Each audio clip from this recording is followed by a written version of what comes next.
നല്ലൊരു യേശുനാഥൻ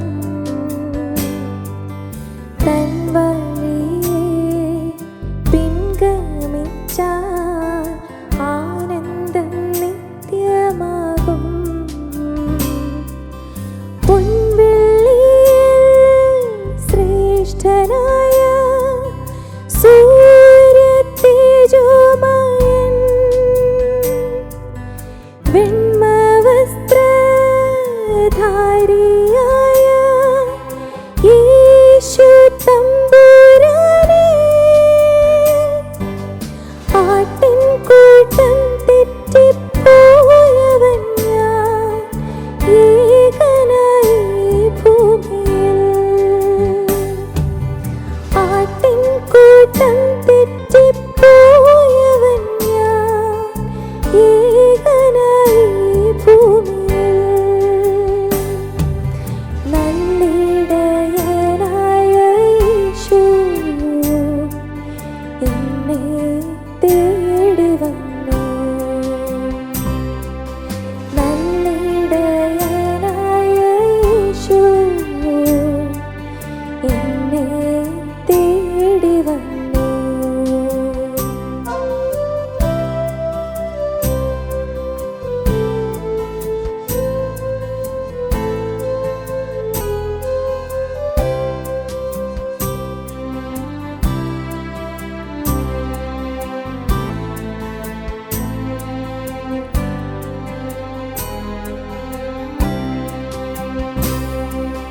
ക്രൂശുമായി പോകുന്നേരം എന്നെ തിരഞ്ഞവൻ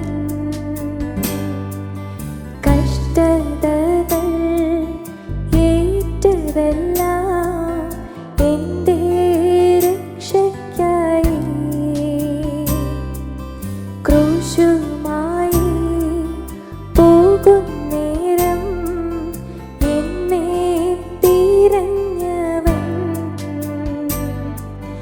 കഷ്ടതകൾ ഏറ്റതെല്ലാം എൻ്റെ രക്ഷയ്ക്കായി. എന്നെ തന്നെ യാഗമായി തിരുമുൻപിൽ ഏകിടുന്നു. വേറെയൊന്നും നൽകാനില്ലേ, ഞാനെന്നും നിന്റേതല്ലേ. ആട്ടിൻകൂട്ടം തെറ്റിപ്പോയവൻ ഞാൻ ഏകനായി ഭൂമിയിൽ. ആട്ടിൻകൂട്ടം തെറ്റിപ്പോയവൻ ഞാൻ ഏകനായി ഭൂമിയിൽ. നല്ലിടയനായ യേശു എന്നെ തേടി വന്നു. നല്ലിടയനായ യേശു എന്നെ തേടി വന്നു.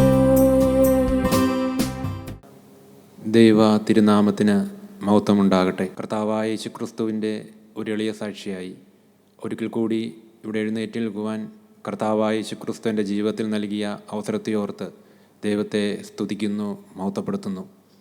നമുക്കെല്ലാവർക്കും ഒരിക്കൽ കൂടി കർത്താവായ യേശുക്രിസ്തുവിൻ്റെ സത്യസുവിശേഷം കേൾക്കുവാൻ, വചനം കേൾക്കുവാൻ ഒരവസരം കൂടിയും കർത്താവ് കൃപയാൽ നൽകിയിരിക്കുന്നു. കർത്താവെ, ഈ വചനം എന്നോട് സംസാരിക്കണമേ എന്ന പ്രാർത്ഥനയോടെ നമുക്ക് ദൈവസന്നിധിയിലായിരിക്കാം. ദൈവത്തിൻ്റെ വചനം അത് ഇരുവായുത്തിലുള്ള വാളാണ്. പറയുന്ന വ്യക്തിയെയും കേൾക്കുന്ന വ്യക്തികളെയും ഒരുപോലെ അവരുടെ ഹൃദയത്തെ നുറുക്കുന്നതാണ് കർത്താവായ യേശുവിൻ്റെ വചനം. പറയുന്നവരുടെ പ്രത്യേകതയല്ല, അത് കർത്താവായ യേശുവിൻ്റെ വചനത്തിൻ്റെ ശക്തിയാണ്. ഞാൻ ദൈവത്തോട് പ്രാർത്ഥിക്കുന്നത് ഇങ്ങനെയാണ്: കർത്താവെ, ഈ വചനം അത് എന്നോട് സംസാരിക്കണമേ. എൻ്റെ ജീവിതത്തിലെ കുറവുകൾ കാണിച്ചു തരണമേ. എനിക്ക് നിത്യതയുമായി തടസ്സം നിൽക്കുന്ന സകല കാര്യങ്ങളെയും ഈ വചനത്തിലൂടെ കാണിച്ചു തരണമേ. നമുക്കും ദൈവത്തോട് പ്രാർത്ഥിക്കുക. കർത്താവെ, ഈ വചനം ഇന്ന് എന്നോട് സംസാരിക്കണമേ. എന്നോട് വ്യക്തിപരമായി സംസാരിക്കണമേ. എൻ്റെ ഭവനത്തിൽ അനേക വ്യക്തികളുണ്ട്, എന്നാൽ എന്നോട് സംസാരിക്കണമേ. എൻ്റെ ജീവിതത്തിൽ എന്തെല്ലാം തിരുത്തുവാനുണ്ട്, എൻ്റെ ജീവിതത്തിൽ എന്തെല്ലാം കുറവുകളുണ്ട്, ആ കുറവുകൾ എനിക്ക് കാണിച്ചു തരണമേ. നാം ആത്മാർത്ഥതയോടെയാണ് പ്രാർത്ഥിക്കുന്നതെങ്കിൽ, കുറവുകൾ കാണിച്ചു വരുമ്പോൾ തിരുത്താൻ മനസ്സോടെയാണ് നാം ഇരിക്കുന്നതെങ്കിൽ, തീർച്ചയായും ഇന്ന് പരിശുദ്ധാത്മാവ് നമ്മുടെ കുറവുകളെ കാണിച്ചു തരും. എന്തെല്ലാമാണ് ഒരു ആത്മീയ വ്യക്തി എന്ന നിലയിൽ എൻ്റെ ജീവിതത്തിൽ തിരുത്തുവാനുള്ളത്, അതെല്ലാം പരിശുദ്ധാത്മാവ് കാണിച്ചു തരും. ഒരു മനുഷ്യന് ശാരീരികമായി ഈ ഭൂമിയിൽ വളരണമെങ്കിൽ ഈ ലോകത്ത് കാണുന്ന ആഹാരങ്ങൾ കഴിക്കണം. അതുപോലെ തന്നെയാണ് ഒരു ആത്മീയത്തിൽ വളരണമെങ്കിൽ, നിലനിൽക്കണമെങ്കിൽ, ജീവിക്കണമെങ്കിൽ കർത്താവായ യേശുക്രിസ്തുവിൻ്റെ വചനം കേട്ടേ മതിയായുള്ളൂ. വചനമെന്ന മായമില്ലാത്ത പാല് കുടിച്ചാണ് ഓരോ ആത്മീയനും വളരേണ്ടത്. അതുകൊണ്ടാണ് ദിനംതോറും ഈ വചനം നമ്മുടെ ചെവിയിലെത്തുന്നത്. നാം ഇരിക്കുന്നത് ഏത് ഭവനത്തിലായാലും അവിടെ പരിശുദ്ധാത്മാവ് കൃപയാൽ ഈ വചനം നമ്മുടെ മുമ്പിൽ കൊണ്ടുവരുന്നത്.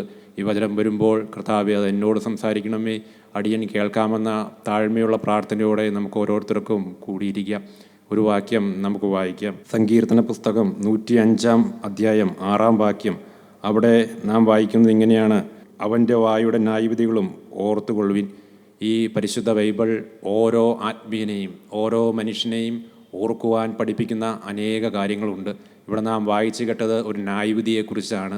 നമ്മുടെ പൂർവ്വകാല പുണ്യപിതാക്കന്മാർ ഒരു മനുഷ്യൻ എന്നും ഓർത്തിരിക്കുവാൻ പഠിപ്പിക്കുന്നത് 4 കാര്യങ്ങളുണ്ട്. 1, ഒരു മരണമുണ്ട് എന്നുള്ളതാണ്. 2, ഒരു ന്യായവിധിയുണ്ട് എന്നുള്ളതാണ്. 3, ഒരു നിത്യ സ്വർഗമുണ്ട് എന്നുള്ളതാണ്. 4, ഒരു നിത്യ നരകമുണ്ട് എന്നുള്ളതാണ്. ഏത് മനുഷ്യനും ഒരു മരണമുണ്ട് എന്ന് നമ്മുടെ പൂർവ്വകാല പുണ്യപിതാക്കന്മാർ നമ്മളെ ഓർക്കുവാൻ പഠിപ്പിച്ചു. നാം അംഗീകരിച്ചാലും അംഗീകരിച്ചില്ലെങ്കിലും നാം സത്യമായി മനസ്സിലാക്കുന്ന ഒരു കാര്യമാണ്, ഏത് മനുഷ്യനും ഒരു മരണമുണ്ട് എന്നുള്ളത്. ആ മനുഷ്യൻ സമൂഹത്തിൽ എത്ര ഉന്നതനായ വ്യക്തിയാണെങ്കിലും, ആത്മീയത്തിൽ എത്ര ശോഭിക്കുന്ന വ്യക്തിയാണെങ്കിലും, എത്ര ആത്മീയ കൃപാവരങ്ങളുള്ള വ്യക്തിയാണെങ്കിലും ഒരു മനുഷ്യന് ഒരു മരണമുണ്ട്. മരണം എങ്ങനെ യാഥാർത്ഥ്യമായതുപോലെ തന്നെ യാഥാർത്ഥ്യമാണ് ഒരു ന്യായവിധി.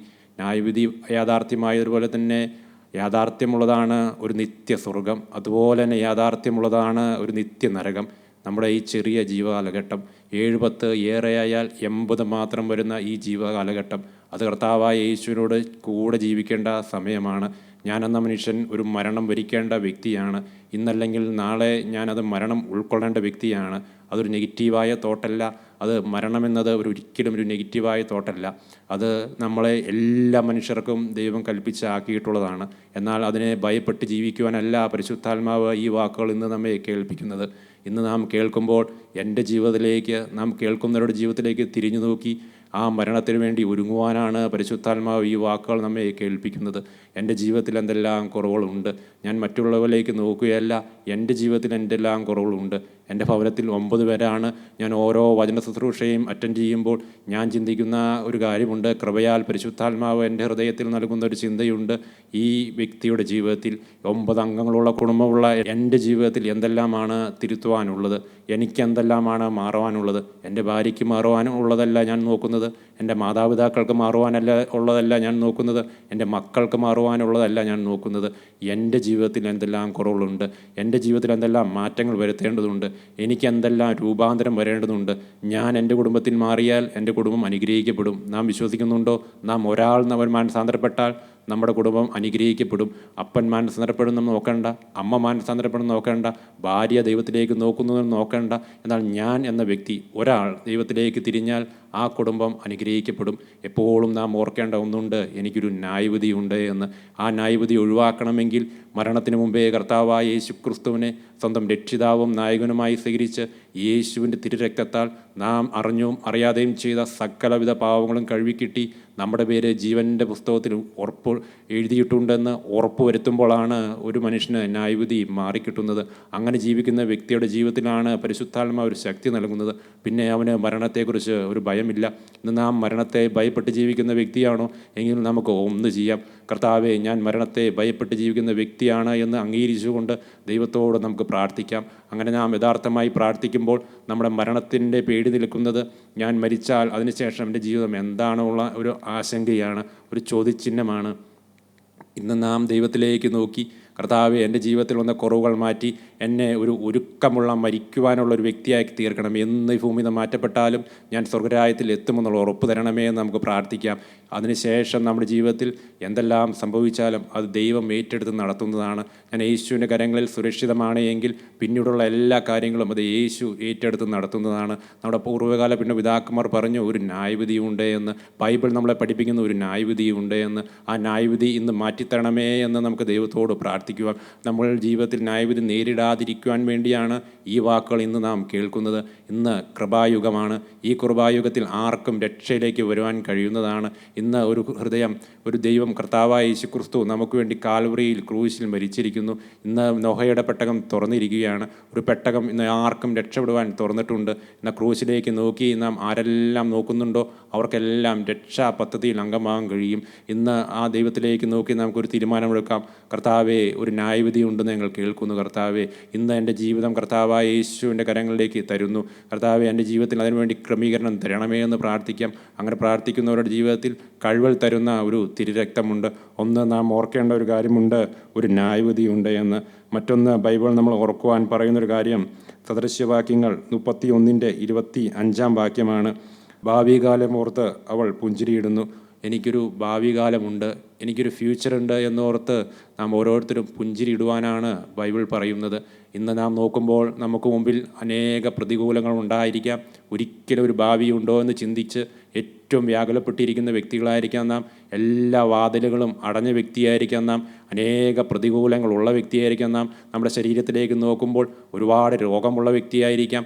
ഇനി എനിക്കുണ്ടോ ഒരു ഭാവി എന്ന് ചിന്തിച്ച് വളരെ വിഷമിച്ചായിരിക്കാം ഇത് കേൾക്കുന്നത്. എന്നാൽ ബൈബിൾ പറയുന്നത് നമ്മൾ ഭാവിയോർത്ത് പുഞ്ചിരിയിടുവാനാണ്. സത്യമായിട്ടും ഇന്ന് ആരെല്ലാം ദൈവത്തോട് പ്രാർത്ഥിക്കുന്നുണ്ട്, നമ്മൾ ആയിരിക്കുന്ന അവസ്ഥ അത് എത്ര ചേറ്റിൽ കിടന്ന അവസ്ഥയാണെങ്കിലും, എത്ര കുഴിയിൽ കിടന്ന അവസ്ഥയാണെങ്കിലും, എത്ര പാവത്തിൽ പരാജയപ്പെട്ട അവസ്ഥയാണെങ്കിലും, ഇനിയുണ്ടോ എനിക്കൊരു ആത്മീയ ജീവിതം, ഇനിയുണ്ടോ എനിക്കൊരു ആത്മീയ ഭാവി, ഇനിയുണ്ടോ എനിക്കൊരു ഭൗതികമായ ഭാവി, എൻ്റെ മകൾക്കുണ്ടോ ഒരു വിദ്യാഭ്യാസം, എൻ്റെ മക്കൾക്കുണ്ടോ ഒരു വിവാഹം നടക്കാൻ പോകുന്നു, മനോഹരമായൊരു ജോലി ലഭിക്കാൻ പോകുന്നു എന്നെല്ലാം ചിന്തിച്ച് ഏറ്റവും വ്യാകുലപ്പെട്ട് ഭാവിയെക്കുറിച്ച് ഒരു പ്രത്യാശയില്ലാത്ത വ്യക്തിയാണെങ്കിലും ഇന്ന് പരിശുദ്ധാത്മാവ് എന്നോട് പറയുന്നത്, ഇത് കേൾക്കുന്ന സകലരോടും പറയുന്നത്, നമുക്ക് മനോഹരമായൊരു ഭാവി ഉണ്ട് എന്നാണ്. അതിനൊരു കണ്ടീഷനുണ്ട്. ഇന്ന് നമ്മോട് വാദിച്ചു കൊണ്ടിരിക്കുന്ന കർത്താവായ യേശുക്രിസ്തുവിനെ, ആ പരിശുദ്ധാത്മാവിനെ ജീവിതത്തിലേക്ക് സ്വീകരിക്കുകയാണെങ്കിൽ ആഴം എന്തെന്നറിഞ്ഞിട്ടല്ല, ആഴി എന്തെന്നറിഞ്ഞിട്ടല്ല, ഇന്ന് യഥാർത്ഥമായും കർത്താവായ യേശുക്രിസ്തുവിനെ നമ്മുടെ ജീവിതത്തിലേക്ക് നാം രക്ഷിതാവും നായകനുമായി സ്വീകരിക്കുകയാണെങ്കിൽ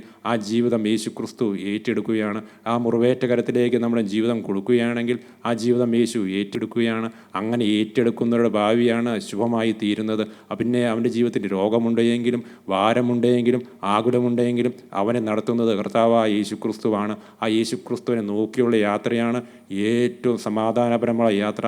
ഇന്ന് നമുക്കതിനെ പ്രാർത്ഥിക്കാൻ കഴിയുമ്പോൾ നാം ഒരു തകർന്ന വ്യക്തിയാണെങ്കിൽ, നമുക്ക് മനോഹരമായ ഒരു ഭാവി വേണമെന്ന് ആഗ്രഹമുള്ള വ്യക്തിയാണെങ്കിൽ ഇന്ന് ക്രിസ്തുവിനെ നോക്കുക. ഒരു മനുഷ്യനെയും നോക്കിയിട്ട് കാര്യമില്ല. ആർക്കും നമ്മളെ സഹായിക്കാൻ കഴിയുകയില്ല. ഒരു മനുഷ്യനും നമ്മെ സഹായിക്കാൻ കഴിയില്ല.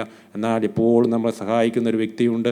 ആ വ്യക്തിയാണ് ഇന്ന് നമ്മുടെ ഹൃദയത്തോട് വാദിച്ചു കൊണ്ടിരിക്കുന്നത്. അത് കർത്താവായ യേശു ക്രിസ്തുവാണ്. ആ യേശു ക്രിസ്തുവിൻ്റെ പരിശുദ്ധാത്മാവാണ് നമ്മളോട് വാദിച്ചു കൊണ്ടിരിക്കുന്നത്. നമുക്ക് നമ്മുടെ നിസ്സാരതയിൽ ദൈവത്തോട് പ്രാർത്ഥിക്കാം. കർത്താവേ, അങ്ങനെ ഒരു വാക്യം ഈ ബൈബിൾ ഉണ്ടെങ്കിൽ, അങ്ങനെ ഒരു ശുഭമായ ഭാവി എനിക്കും ഉണ്ടെങ്കിൽ, ഞാൻ ഏറ്റവും തകർന്നവനാണ്, ഞാൻ ഏറ്റവും പാവത്തിൻ്റെ ചേറ്റിൽ കുഴി കിടക്കുന്നവനാണ്, ഞാൻ പലവട്ടം തീരുമാനമെടുത്ത് പാവത്തിൽ വീണു പോയവനാണ്, ഞാൻ ഏറ്റവും പരാജിതനായ മനുഷ്യനാണ്. അങ്ങനെ ഒരു ഭാവി എനിക്ക് ഉണ്ടെങ്കിൽ കർത്താവ്, ഇത് സത്യമാണ് എങ്കിൽ കർത്താവ്, അങ്ങനെ ആത്മീയ അനുഭവം ഉണ്ടെങ്കിൽ എനിക്കിന്ന് തരണമേ എന്ന് നമുക്ക് പ്രാർത്ഥിക്കാം. നമ്മുടെ ഭാവിയെക്കുറിച്ച് ഒരു പ്രത്യാശയുണ്ട്, ആത്മീയ ഭാവിയെക്കുറിച്ച് ഒരു പ്രത്യാശയുണ്ട്. പൂർവ്വകാല പുണ്യപിതാക്കന്മാർ അവർ കണ്ട ഒരു കാഴ്ചയുണ്ട്. അബ്രഹാമും ഇസ്ഹാക്കും യാക്കോബും കണ്ട ഒരു കാഴ്ചയുണ്ട്. അവർക്ക് ഈ ഭൂമിയിൽ എല്ലാവിധ കാര്യങ്ങളും ഉണ്ടായിരുന്നുവെങ്കിലും, ജീവിക്കാൻ എല്ലാ ചുറ്റുപാടും ഉണ്ടായിരുന്നുവെങ്കിലും അവർ കണ്ട ഒരു കാഴ്ചയുണ്ട്. അവരും ഭാവിയെക്കുറിച്ച് പുഞ്ചിരിയിട്ട വ്യക്തികളാണ്. എന്നാൽ അവർ ഈ കാണുന്ന ലോകത്തിലെ നോക്കി പുഞ്ചിരിയിട്ട വ്യക്തികളല്ല, ഭൗതികമായൊരു ഭാവിയെക്കുറിച്ച് പുഞ്ചിരിയിട്ട വ്യക്തികളല്ല. അവർ ചിന്തിച്ച ഒരു കാര്യമുണ്ട്, ദൈവം ശില്പിയായി നിർമ്മിച്ചതും അടിസ്ഥാനമുള്ള ഒരു നഗരം അവർക്ക് വേണ്ടി ഒരുക്കുന്നുണ്ട്. അതുകൊണ്ടാണ് അവർ ഈ ഭൂമിയിൽ ജീവിച്ചപ്പോൾ ഒരു കൂടാര അന്തേവാസികളായി ഈ ഭൂമിയിൽ പാർത്തത്. ഈ ലോകം നശ്വരമാണ് എന്നും അത് നശിച്ചു പോകുന്നതാണ് എന്നും അതിൻ്റെ ജീവിതകാലഘട്ടം ഏറ്റവും ചുരുങ്ങിയതാണെന്നും ഇതെല്ലാം കഴിഞ്ഞിട്ട് തങ്ങൾ പറന്നു പോകേണ്ടവരാണ് എന്നും യഥാർത്ഥമായി ദൈവത്തെ ചിന്തിക്കുന്നവർ, ദൈവത്തെ വരിക്കുന്നവർ, ജീവിതത്തിൽ ദൈവത്തിന് വേണ്ടി ജീവൻ സമർപ്പിക്കുന്നവർ ചിന്തിക്കുന്നതാണ് ഒരു ആത്മീയൻ്റെ ചിന്താഗതി. ആ ഒരു ആത്മീയ നോട്ടം ഈ ലോകത്തിലെ ഏതെങ്കിലും കാര്യത്തിലേക്കല്ല, ഈ ലോകത്തിൻ്റെ ഏതെങ്കിലും ഭാവി കാര്യങ്ങളിലേക്കല്ല. അതെല്ലാം യേശു ക്രിസ്തു നടത്തിക്കൊള്ളും. നമുക്ക് എന്തെല്ലാം വേണം ഈ ഭൂമിയിൽ വെച്ച്, അതെല്ലാം യേശുവിന് നമ്മളെക്കാൾ നല്ലവണ്ണം അറിയാം. അത് യേശു ക്രിസ്തു നടത്തിക്കൊള്ളും. എന്നാൽ ഞാൻ ഇത് കേൾക്കുമ്പോൾ ചിന്തിക്കേണ്ട ഒരു കാര്യമുണ്ട്. ഈ ചുരുങ്ങിയ കാലഘട്ടം അത് യേശുവിന് വേണ്ടി ജീവിക്കുക. എനിക്ക് വേണ്ടി മനോഹരമായൊരു ഭവനം ഒരുക്കുവാൻ എൻ്റെ യേശു സ്വർഗ്ഗത്തിലേക്ക് പോയിട്ടുണ്ട്. ആ ഭവനത്തെക്കുറിച്ചാണ് യഥാർത്ഥമായും ഒരു ആത്മീയത്തിലേക്ക് വരുമ്പോൾ അതിൻ്റെ മർമ്മം മനസ്സിലാകുമ്പോൾ അവൻ പുഞ്ചിരിയിടുന്ന കാര്യമുണ്ട്. എനിക്ക് വേണ്ടി മനോഹരമായൊരു ഭാവി യേശു ഒരുക്കുന്നുണ്ട്. എനിക്ക് മനോഹരമായൊരു ഭവനം ഒരുക്കുന്നുണ്ട്. ഒരു നിത്യസ്വർഗം എനിക്ക് ഒരുക്കുന്നുണ്ടെന്നുള്ള ഒരു പ്രതീക്ഷയാണ് ഓരോ ആത്മീയനെ മുന്നോട്ട് നയിക്കുന്നത്. രണ്ട്, ബൈബിൾ നമ്മൾ പറയുന്നത് ഭാവി കാലം ഓർത്ത് പുഞ്ചിരിയിടുവാനാണ്. മറ്റൊന്ന്, ബൈബിൾ നമ്മൾ ഓർക്കുവാൻ പറയുന്ന ഒരു കാര്യമുണ്ട്. ലൂക്കോസ് എഴുതിയ സുവിശേഷം 17-ാം അധ്യായം അതിൻ്റെ 32-ാം വാക്യം നാം ഇങ്ങനെയാണ് വായിക്കുന്നത്: ലോത്തിൻ്റെ ഭാര്യയെ ഓർത്തുകൊള്ളുവിൻ. കർത്താവായ യേശുക്രിസ്തു തൻ സുവിശേഷം അറിയിച്ചപ്പോൾ, പരസ്യമായി സുവിശേഷം അറിയിച്ചപ്പോൾ യേശുക്രിസ്തു തന്നെ പറഞ്ഞ വാക്യമാണ് ലോത്തിൻ്റെ ഭാര്യയെ ഓർത്തുകൊള്ളുവിൻ. ആരായിരുന്നു ലോത്ത്? അബ്രഹാം പിതാവ് കനാൻ ദേശം ലക്ഷ്യമാക്കി ഇറങ്ങിപ്പുറപ്പെട്ട ഒരു വ്യക്തിയാണ്. ആ അബ്രഹാം പിതാവിനോടൊപ്പം ഇറങ്ങിപ്പുറപ്പെട്ട ഒരു വ്യക്തിയാണ് ഈ ലോത്ത്. ഈ ലോത്ത് സഞ്ചരിക്കുകയാണ്, അബ്രഹാമിനോട് ചേർന്ന് സഞ്ചരിക്കുകയാണ്. അബ്രഹാം പിതാവ് ലക്ഷ്യം കനാൻ ദേശമായിരുന്നു. ലോത്തും ദൈവത്തോട് അബ്രഹാം പിതാവിനോട് ചേർന്ന് നടക്കുകയാണ്. എന്നാൽ ലോത്ത് കാണുന്ന ഒരു കാഴ്ചയുണ്ട്, അബ്രഹാം കാണുന്ന മറ്റൊരു കാഴ്ചയുണ്ട്. അബ്രഹാം ഒരു കാഴ്ചപ്പാടുള്ളൊരു വ്യക്തിയായിരുന്നു, എന്നാൽ ലോത്ത് ഒരു കാഴ്ചയുള്ള വ്യക്തിയായിരുന്നു. ലോത്ത് കാണുന്ന ഒരു കാഴ്ച ഈ നീരോട്ടമുള്ള ലോകമായിരുന്നു. എന്നാൽ അബ്രഹാം കാണുന്നത് ഈ തലമുറ ഈ ഭൂമിയിൽ ജീവിക്കുന്നത് അത് താൽക്കാലിക വാസമാണ് എന്നും അത് കൂടാരവാസമാണ് എന്നും തനിക്ക് വേണ്ടി ദൈവം ശില്പിയായി നിർമ്മിച്ചതും അടിസ്ഥാനമുള്ള ഒരു നഗരം ഒരുക്കുന്നുണ്ട് എന്ന ചിന്തയാണ് അബ്രഹാം പിതാവ് മുന്നോട്ട് പോയത്. ഇന്ന് നാം ഇത് കേൾക്കുമ്പോൾ നാം ഈ ആത്മീയത്തിൽ കാഴ്ചയുള്ള വ്യക്തികളാണോ അതോ ആത്മീയത്തിൽ കാഴ്ചപ്പാടുള്ള വ്യക്തികളാണോ? നാം കൂട്ടായ്മ കൂടുന്നുണ്ട്, ശരിയാണ്. നാം സത്യവചനം കേൾക്കുന്നത് ശരിയാണ്. ചില ആത്മീയ അനുഭവങ്ങൾ നമുക്ക് ലഭിക്കുന്നുണ്ട്, അതും ശരിയാണ്. ചിലപ്പോൾ സാക്ഷ്യം പറയുന്നുണ്ട്, അത് ശരിയാണ്. മനോഹരമായ ഗീതം ആലപിക്കുന്നത് ശരിയാണ്. ആത്മീയ പ്രവർത്തനങ്ങൾ വ്യാപൃതനാവുന്നുണ്ട്, അതും ശരിയാണ്. ചിലപ്പോൾ സുവിശേഷം പറയുന്നുണ്ട്, അതും ശരിയാണ്. എന്നാൽ നമുക്ക് യഥാർത്ഥമായി ആത്മീയമായ കാഴ്ചപ്പാടുണ്ടോ? എൻ്റെ നോട്ടം ഈ ഭൂമിയിലേക്കാണോ? എൻ്റെ നോട്ടം ഒരു കൂട്ടായ്മയിലേക്കാണോ? എൻ്റെ നോട്ടം ഇവിടെ സംസാരിക്കുന്ന അല്ലെങ്കിൽ സത്യമായി സുവിശേഷം പറയുന്ന ചില വ്യക്തികളിലേക്കാണോ? എനിക്ക് യേശു ക്രിസ്തുവുമായി വ്യക്തിപരമായ ബന്ധമുണ്ടോ? എനിക്ക് യേശു ക്രിസ്തുവുമായി പേഴ്സണലായിട്ട് റിലേഷൻഷിപ്പ് ഉണ്ടോ? എൻ്റെ അപ്പ എന്ന് വിളിക്കുമ്പോൾ എൻ്റെ അടുത്ത് ഇറങ്ങി വരുന്ന ഒരു ക്രിസ്തുവുമായി എനിക്ക് ബന്ധമുണ്ടോ? നമുക്ക് ആത്മീയമായ കാഴ്ചപ്പാടുണ്ടോ? അബ്രഹാമിന് ആത്മീയമായ കാഴ്ചപ്പാടുണ്ടായിരുന്നു, എന്നാൽ ലോത്തിന് ആത്മീയമായ കാഴ്ച മാത്രമേ ഉണ്ടായിരുന്നുള്ളൂ. ലോത്തിൻ്റെ കാഴ്ച ഈ ലോകത്തിൽ ഈ ഭൂമിയിൽ തീരുന്ന കാഴ്ചയായിരുന്നു. എന്നാൽ അബ്രഹാമിൻ്റെ കാഴ്ചപ്പാട് അത് ഈ ഭൂമി താൽക്കാലികമാണ് എന്നും തനിക്ക് വേണ്ടി ഒരുക്കുന്ന ഒരു നഗരമുണ്ട് എന്നുള്ളതായിരുന്നു. ഈ ലോത്തിൻ്റെ ഭാര്യ ഇറങ്ങി പുറപ്പെട്ടതാണ്, ജീവരക്ഷയ്ക്ക് വേണ്ടി ഇറങ്ങി പുറപ്പെട്ട ഒരു സ്ത്രീയാണ്. എന്നാൽ ഏതോ ഒരു സമയത്ത് അവൾ പുറകോട്ട് നോക്കുകയാണ്. അവൾ പുറകോട്ട് നോക്കുമ്പോൾ പിന്നെ നാം ബൈബിളിൽ പറയുന്നത് ലോത്തിൻ്റെ ഭാര്യ ഉപ്പ് തൂണ എന്നുള്ളതാണ്. നാം ഏതെങ്കിലും പാവം താലോചിച്ചു കൊണ്ടാണോ ഈ ആത്മീയത്തിലൂടെ നടക്കുന്നത്? ഈ ആത്മീയ രംഗത്ത് നാം ഇരിക്കുമ്പോൾ, ആത്മീയ കാര്യത്തിൽ നാം ഇടപെടുമ്പോൾ എൻ്റെ ഉള്ളിൽ ഏതെങ്കിലും ഒരു പാവമുണ്ടോ? ആ പാവം ഒരിക്കൽ നമ്മെ തിരിഞ്ഞു കുത്തും. ഇന്ന് നമ്മൾ അത് ആസ്വദിക്കുന്നുണ്ടാവാം, ഇന്ന് ആ പാവം നമ്മളെ ഗമിക്കുന്നുണ്ടാവാം, ആ പാവം നമുക്ക് രസം തരുന്നുണ്ടാകാം, ഞൊടി നേരത്തെ സുഖം തരുന്നുണ്ടാവാം, വെള്ളത്തിൻ കുമള പോലെ സുഖം തരുന്നുണ്ടാവാം. എന്നാൽ ഈ പാവം നാം താലോലിക്കുന്ന പാവം അത് ഒരിക്കൽ നമ്മെ തിരിഞ്ഞു കുത്തും. പിന്നെ ആർക്കും നമ്മെ രക്ഷിക്കാൻ കഴിയുകയില്ല.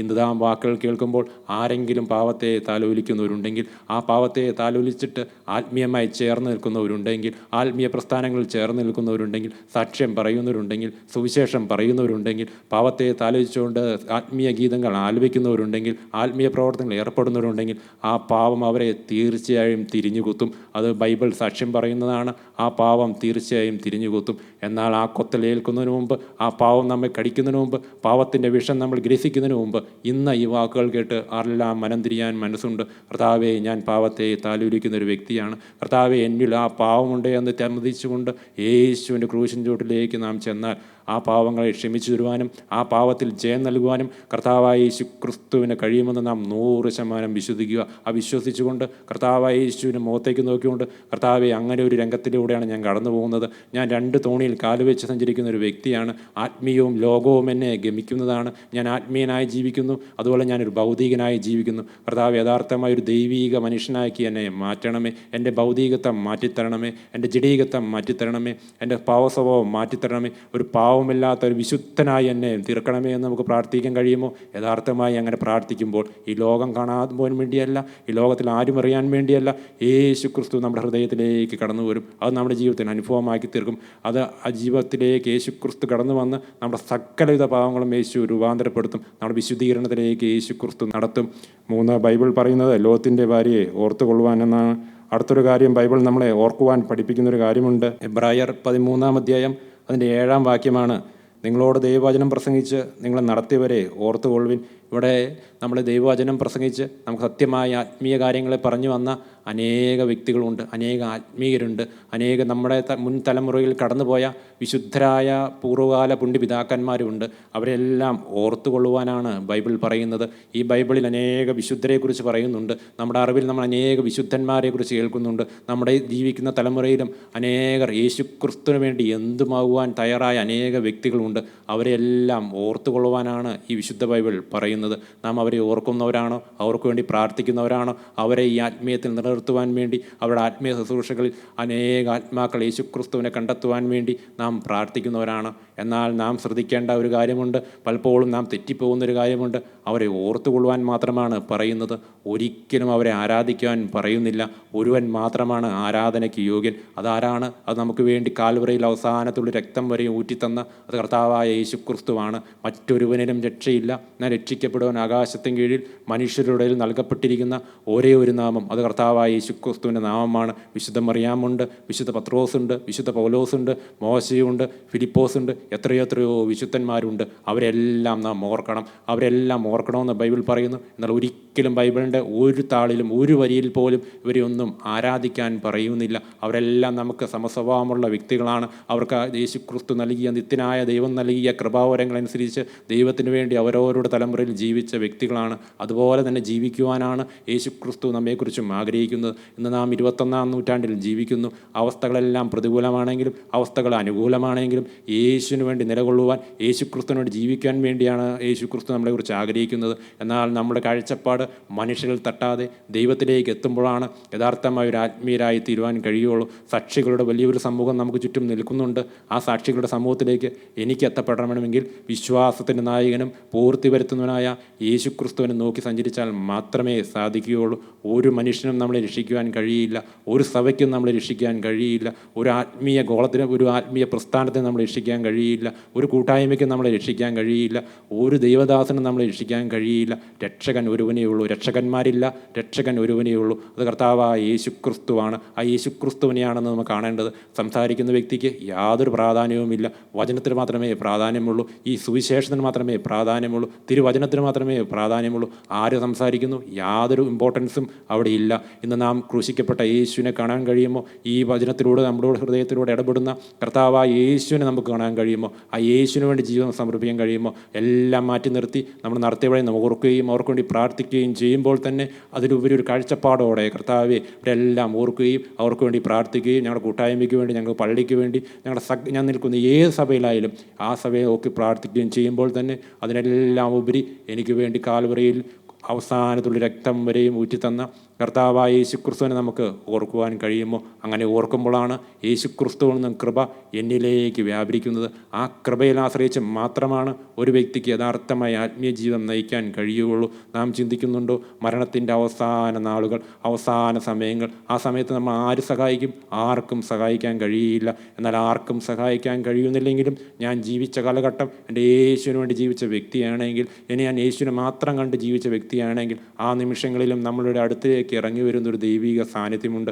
യേശുവേ എന്നെ രക്ഷിക്കണമേ എന്ന് ഒറ്റ വാക്ക് പറയുമ്പോൾ നമ്മുടെ ഹൃദയത്തിൽ വരുന്നൊരു യേശുവുണ്ട്. നമ്മുടെ മരണത്തിൻ്റെ അവസാന നിമിഷം നമ്മുടെ കരം പിടിച്ചുകൊണ്ട് നിത്യമായ സ്വർഗം നാം ആശയിക്കുന്ന ഒരു രാജ്യം, ആ രാജ്യത്തിലേക്ക് എത്തിക്കുന്ന ഒരു യേശുവുണ്ട്. നമുക്ക് വിശ്വസിക്കാൻ കഴിയുമ്പോൾ എല്ലാവരെയും ഓർക്കുമ്പോൾ തന്നെ നാം ആരാധിക്കുന്ന ഒരു വ്യക്തിയുണ്ട്, അത് യേശുവിനെയാണ്. നമ്മൾ നടത്തിയവരെ ഓർത്തുകൊള്ളാനാണ് ബൈബിൾ നമ്മോട് പറയുന്നത്. അടുത്ത ഒരു കാര്യം നമ്മൾ ഓർക്കുവാൻ പറയുന്നത് 2 തീമോത്തിയോസ് 2:8 ദാവീദിൻ്റെ സന്തതിയായി ജനിച്ചിട്ട് മരിച്ച് ഉയർത്തെഴുന്നേറ്റിരിക്കുന്ന യേശു ക്രിസ്തുവിനെ ഓർത്തുകൊള്ളുക. യേശു ക്രിസ്തുവിനെ ഓർത്തുകൊള്ളുവാൻ വേണമാണ് പരിശുദ്ധ പൗലോസ്ലീഹ പറയുന്നത്. യേശു ക്രിസ്തുവിനെ ഓർത്തുകൊള്ളുക. ആദ്യം പറഞ്ഞ എല്ലാ കാര്യങ്ങളും നാം മറന്നാലും ഞാൻ മറന്നാലും ഒരു കാര്യം മാത്രം നാം മറക്കരുത്. ആ കാര്യത്തിലേക്കാണ് നാം എത്തപ്പെട്ടിരിക്കുന്നത്. യേശു ക്രിസ്തുവിനെ ഓർത്തുകൊള്ളുക. എന്തിനാണ് യേശു ക്രിസ്തുവിനെ ഓർക്കുന്നത്? ഞാനെന്ന വ്യക്തി ഒരിക്കലും സ്വർഗരാജ്യം അവകാശപ്പെടാൻ യോഗ്യതയുള്ള ഒരു വ്യക്തിയല്ല. ഇത് കേൾക്കുന്ന ആർക്കും സ്വതവേ സ്വർഗരാജ്യത്തെത്തുവാൻ സാധിക്കുകയില്ല. അതിന് കാരണമുണ്ട്. നാം ജന്മനാ പാവമുള്ള വ്യക്തികളാണ്. നാം കർമ്മപാവങ്ങളുള്ള വ്യക്തികളാണ്. എല്ലാവിധ പാവങ്ങളും നമ്മൾ ഗ്രസിച്ചിരിക്കുന്ന വ്യക്തിയാണ്. മനുഷ്യനായി പിറന്ന ഒരു വ്യക്തിക്ക് അവൻ പാപത്തോടു കൂടിയാണ് ജനിച്ചു വീഴുന്നത്. കാരണം നമ്മുടെ ആദിമ പിതാവായ ആദാമും ഹവ്വായും പാപം ചെയ്തതുകൊണ്ട് ആ പാവം തലമുറയിലേക്ക് വരികയാണ്. ആ പാവം എന്നിലേക്കും വരികയാണ്. ഇത് കേൾക്കുന്ന സകലിലേക്കും വരികയാണ്. അതുകൊണ്ട് ഞാനെന്ന വ്യക്തിക്ക് ഒരിക്കലും സ്വർഗ്ഗരാജ്യത്തിലെത്തുവാൻ സാധ്യമല്ലായിരുന്നു. ഇത് യേശു ക്രിസ്തു അറിഞ്ഞ്, നിത്യനായ ദൈവം അറിഞ്ഞ് യേശു ക്രിസ്തു ഭൂമിയിലേക്ക് കടന്നു വരികയാണ്. പിതാവിൻ്റെ മടിയിലിരുന്ന യേശു ക്രിസ്തു സത്യമായിട്ടും ഭൂമിയിലേക്ക് വരികയാണ്. ഇന്നേക്ക് 2000-ലേറെ വർഷം മുമ്പ് കർത്താവായ യേശു ക്രിസ്തു ക്രൂശിക്കപ്പെടുകയാണ്. ആ ക്രൂശിക്കത്തറിപ്പെട്ട് യേശു ക്രിസ്തു നമുക്ക് വേണ്ടി അവസാനത്തുള്ളി രക്തം വരെയും ഊറ്റിത്തരുകയാണ്. യേശു ക്രിസ്തു പരസ്യ ശുശ്രൂഷ സമയത്ത് അനേക അത്ഭുതങ്ങൾ ചെയ്യുന്നുണ്ട്, അനേക അടയാളങ്ങൾ ചെയ്യുന്നുണ്ട്, അനേക അനുഭവമായി അനേക ആളുകൾക്ക് മാറുന്നുണ്ട്. എന്നാൽ യേശു ക്രിസ്തു ചെയ്ത ഏറ്റവും വലിയ അത്ഭുതം യേശു ക്രിസ്തു താൻ ക്രൂശിൽ മരിച്ചു എന്നുള്ളതാണ്. എനിക്ക് വേണ്ടി ക്രൂശിൽ മരിച്ചു എന്നുള്ളതാണ്. ഇത് കേൾക്കുന്ന സകലർക്കും വേണ്ടി യേശു ക്രിസ്തു ക്രൂശിൽ മരിച്ചു എന്നുള്ളതാണ്. ഈ ലോകത്തിലെ സകല ജനങ്ങൾക്ക് വേണ്ടി യേശു ക്രിസ്തു ക്രൂശിൽ മരിച്ചു എന്നുള്ളതാണ്. ആ യേശു ക്രിസ്തുവിൻ്റെ ക്രൂശ് മരണത്തിലൂടെയാണ് ഞാനെന്ന വ്യക്തി രക്ഷപ്പെട്ടത്. ഈ യേശു ക്രിസ്തുവിൻ്റെ ക്രൂശ് മരണത്തിലൂടെയാണ് ഇത് കേൾക്കുന്ന സകലരും രക്ഷപ്പെട്ടത്. ഇന്ന് മാനസാന്തരമുള്ളൊരു വ്യക്തിയാണെങ്കിൽ, അല്ല മാനസാന്തരം വിടാത്തൊരു വ്യക്തിയാണെങ്കിൽ നാം രക്ഷപ്പെടുന്നത് യേശുവിനെ നോക്കിയാണ്. യേശുവേ എന്നെ രക്ഷിക്കണമേ എന്നൊരു പ്രാർത്ഥന നമ്മളിൽ നിന്ന് ഉയരുമ്പോൾ പരിശുദ്ധാത്മാവ് അതിലേക്ക് നമ്മൾ ശക്തി വരികയാണ്. ആ ക്രൂശിക്കപ്പെട്ട യേശുവിനെ മാത്രം നോക്കുവാനാണ് ബൈബിൾ പറയുന്നത്. ഈ ബൈബിളിൻ്റെ ആകെ സാരം അത് യേശു ക്രിസ്തുവാണ്. യേശു ക്രിസ്തു എന്ന ഏക വ്യക്തിയാണ്. ആ ഏക വ്യക്തിയെ നാം പരിചയപ്പെടുന്നൊരു ദിവസമാണത്, ആ നിമിഷമാണത്. ആർക്കെല്ലാം യേശു ക്രിസ്തുവിനെ പരിചയപ്പെടുവാൻ മനസ്സുണ്ട് അവർക്കെല്ലാം ദൈവത്തോട് ഇപ്പോൾ പ്രാർത്ഥിക്കാം. കർത്താവേ, ആ യേശു ക്രിസ്തുവിൻ്റെ ഹൃദയത്തിൽ വാസ്തവമായി ഇറങ്ങി വരണമേ. യേശു ക്രിസ്തുവിൻ്റെ ജീവിതത്തിൽ അനുഭവമായി വരണമേ. ഇന്നെൻ്റെ ജീവൻ കർത്താവായ യേശുവിൻ്റെ കരങ്ങളിൽ കൊടുക്കുകയാണ്. യേശുവെ, ഇതുവരെ ചെയ്ത തെറ്റുകൾ കുറവുകളെല്ലാം എന്നോട് ക്ഷമിക്കണമേ. എൻ്റെ പിഴകൾ ക്ഷമിക്കണമേ, എൻ്റെ ബലഹീനത ക്ഷമിക്കണമേ. അങ്ങനെ നമ്മൾ പ്രാർത്ഥിച്ചുകൊണ്ട് നമുക്കൊരു നിമിഷം കണ്ണുകളടച്ച ദൈവത്തോട് പ്രാർത്ഥിക്കാം. ഞങ്ങളെ ദിവാത്സല്യമായി സ്നേഹിക്കുന്ന കർത്താവേ, ഇന്ന് ഞങ്ങൾ കേട്ട വചനത്തെ ഓർത്ത് പ്രാർത്ഥിക്കുന്ന യേശുവെ, ഒരു മരണമുണ്ടെന്ന് ഞങ്ങൾ ചിന്തിക്കുന്നു കർത്താവേ. ഈ ചെറിയ കാലഘട്ടം കർത്താവേ, അത് യേശു ക്രിസ്തുവിനോട് ചേർന്ന് ക്രൂശിക്കപ്പെട്ടവനായ യേശുവിനെ മാത്രം നോക്കിക്കൊണ്ട് ഞങ്ങളുടെ തെറ്റുകൾ കണ്ടുകൊണ്ട് ആ തെറ്റുകൾ വചനത്തിലൂടെ കേൾക്കുമ്പോൾ തിരുത്തിക്കൊണ്ട് കർത്താവേ, യേശുവിൻ്റെ തിരുരക്തത്താൽ തിരുത്തിക്കൊണ്ട് കർത്താവേ, ഒരു യഥാർത്ഥമായ ആത്മീയ ജീവിതം നയിക്കുവാൻ യേശു ക്രിസ്തുവെ ഞങ്ങൾ ഈ മരണം വഴി ഭൂമിയിൽ നിന്ന് മാറ്റപ്പെടുമ്പോൾ, അല്ലെങ്കിൽ യേശു ക്രിസ്തു രണ്ടാം വരുമ്പോൾ പറന്നുയരുവാനുള്ള കൃപയാണെന്ന് പ്രാർത്ഥിക്കുന്നു യേശുവെ. ഇത് കേട്ടാവേ എല്ലാവരെയും അനുഗ്രഹിക്കണമേ. സകലവും ഞങ്ങൾക്ക് വേണ്ടി കാൽവരിയിൽ അവസാനത്തുള്ള രക്തം വരെ ഊറ്റിത്തന്ന കർത്താവായ യേശു ക്രിസ്തുവിൻ്റെ നാമത്തിൽ തന്നെ ആമീൻ.